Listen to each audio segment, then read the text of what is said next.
biz geldikten yaklaşık bir 15 dakika sonra doktorları hocamızın vefat ettiğini söylediler.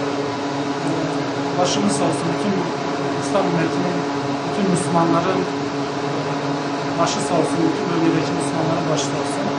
Hakikaten de bir alimin ölümü, bir alemin ölümü gibidir. Çok kıymetli bir hocamızı kaybettik. İslam'a hizmet noktasında, insanlara İslam öğretilmesi noktasında ömrünün büyük bir kısmını, hemen hemen tamamını bu uğurda mücadele ederek, hakkı söyleyerek, haksızlıklar karşısında susmayarak mücadele etmiş bir alimimiz. Her alanda, akademik alanda çalışmalar olsun, ilmi alanlarda çalışmalar olsun, eserler açısından baktığımız zaman hakikaten birçok insanın istifade edebileceği hizmetleri geride bırakarak vefat etti. Rabbim gani rahmet etsin, yerini cennet etsin.